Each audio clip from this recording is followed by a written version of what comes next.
దేవుడు మానవుడై భూమి మీదకి దిగి వచ్చాడు. దేవుడు మానవుడై, ఈ దేవుడు 3 అడుగుల ప్రతిమ కాదు, 7 అడుగుల బంగారు విగ్రహం కాదు. వాక్యం అంటుంది ఈ గొప్ప దేవుని గూర్చి, భూమి ఆకాశాలు పట్టజాలని మహాదేవుడు. ఆకాశం ఆయనకు సింహాసనం, భూమి ఈ మహాదేవునికి పాదపీఠం. భూమి ఆకాశాలు పట్టజాలని మహాదేవుడు తల్లి మరియ గర్భంలో ఒక నలుసుగా,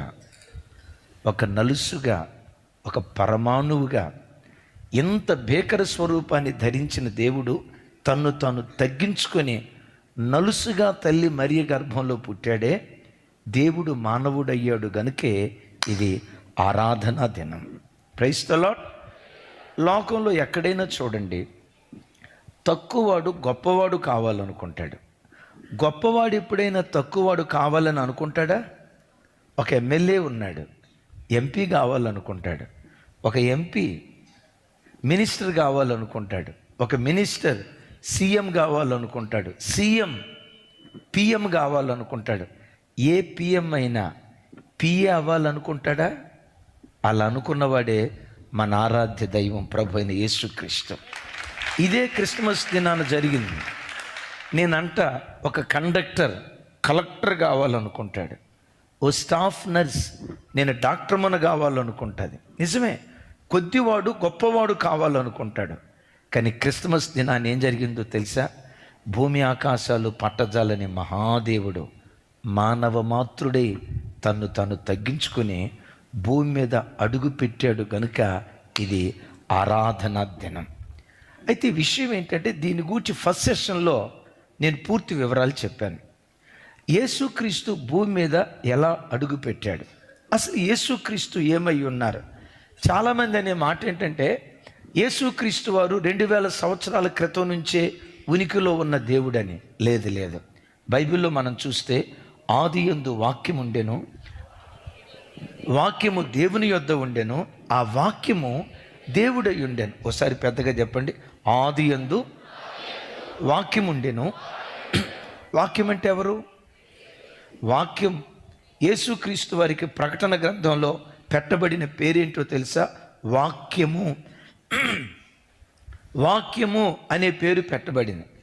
ఆదియందు వాక్యం ఉండెను అంటే వాక్యమై ఉన్న యేసుక్రీస్తు వారు ఆది నుంచి ఉన్న దేవుడు. ఎప్పటి నుంచి?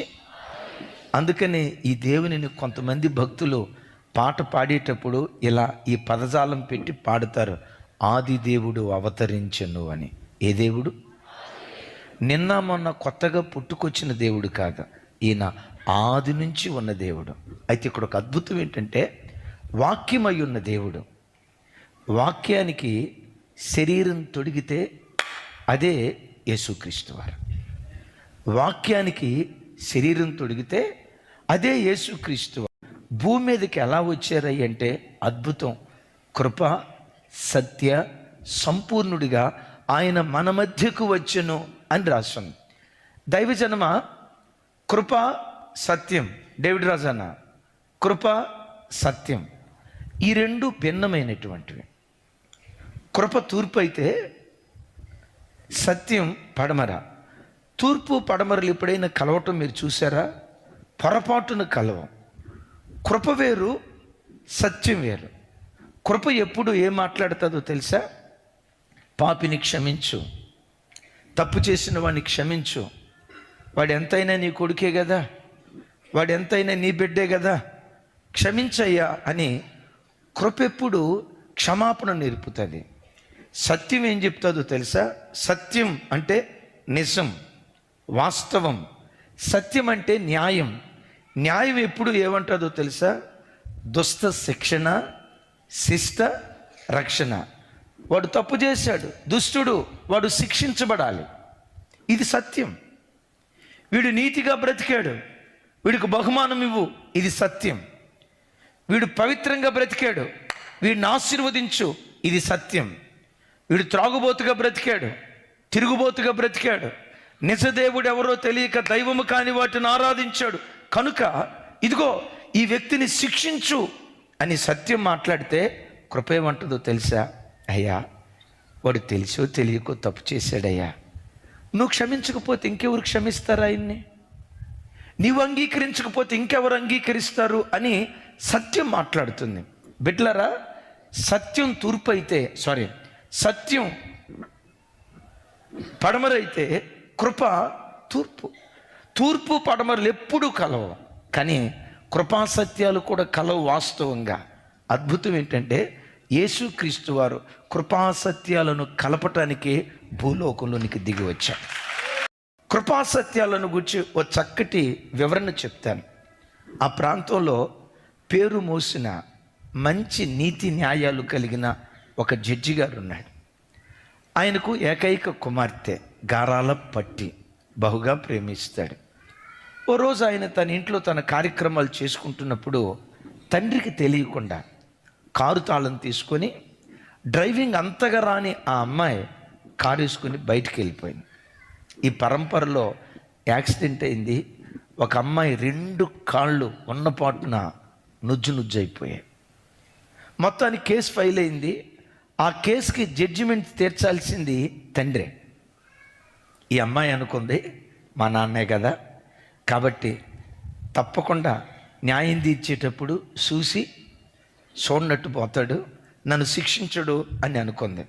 న్యాయాధిపతి తండ్రి కుర్చీ మీద కూర్చున్నాడు, తీర్పు తీర్చాడు. ఏమన్నా తెలుసా? మైనర్ అని ఈ అమ్మాయి డ్రైవింగ్ చేయటం తప్పు, తప్పకుండా ఈ అమ్మాయికి శిక్ష పడాలి. ఈ అమ్మాయికి శిక్షగా $25 లక్షల ఫైన్ వేస్తా ఉన్నాను. రెండవది 39 కొరడా దెబ్బల చేత ఈ అమ్మాయి కొట్టబడాలి అని అంది. బోన్లో నిలవబడిన అమ్మాయి తండ్రి వైపు చూసి అంది, అసలు వీడు తండ్రేనా? ఎంత క్రూరంగా తీర్పు తీరుస్తాడా? అసలు తండ్రి మనసేనే తనది. $25 లక్షల ఎక్కడి నుంచి నేను చెల్లిస్తా? సరే, $25 లక్షల ఏదో ఒకటి జీవితకాలం కష్టపడి సంపాదించి తీరుస్తా. 39 కొరడా దెబ్బల అసలు తండ్రి ప్రేమ తనకుందా అని లోపట వ్యసన పడుతుంది, బాధపడుతుంది. తీర్పు కార్యక్రమం పూర్తి అయిపోయింది. తండ్రి రానే వచ్చాడు కూతురు దగ్గరికి. అమ్మా, $25 లక్షల చెక్కు నీకు ఇస్తా ఉన్నా, కట్టేసేయి అన్నాడు. చూసి అనుకుంది, మా డాడీ ఎంత మంచి డాడీయో కదా అని అనుకుంటూ లేపోయి ఇంకొకటి గుర్తొచ్చింది. 39 కొరడా దెబ్బలు కొట్టాలి గుర్తొచ్చింది. మరి ఇది ఎట్లా అని అనుకునే ఆ పరంపరలోనే వాళ్ళు రానే వచ్చారు. స్తంభానికి ఆ అమ్మాయిని నిలవబెట్టారు. కొరడాలు తీసుకొని కొట్టబోయేటప్పుడు ఆ తండ్రి పరుగున వచ్చి కుమార్తెను అలా కౌగిలించుకున్నాడట. 39 కొరడా దెబ్బలు తాను తిని తాను చనిపోయి కూతుర్ను బ్రతికించుకున్నాడంట. కృప కనపడింది, సత్యం కనపడింది. కృప ఏం చేసింది? సత్యం ఏం చేసింది? సత్యం అంది, ఈ అమ్మాయి ర్యాష్ డ్రైవింగ్ చేసింది కనుక, ఈ అమ్మాయి యాక్సిడెంట్ చేసింది కనుక, ఫలానా వ్యక్తి నష్టపోవటానికి కారకురాలైంది కనుక $25 లక్షల ఫైన్.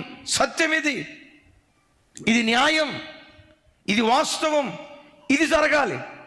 అవును, తప్పు చేసింది కనుక 39 కొరడా దెబ్బలు తినాలి, ఇది సత్యం. కృప ఏం చేసింది? ఆ దోషమంతటిని తన మీద వేసుకుని పాపికి రక్షణ అనుగ్రహించింది కృప. 2000 సంవత్సరాల క్రితం యేసుక్రీస్తు వారు జరిగించింది ఇదే. అందుకనే ఈ దేవుడు ఎవరో తెలుసా? కృపా సత్య సంపూర్ణుడు.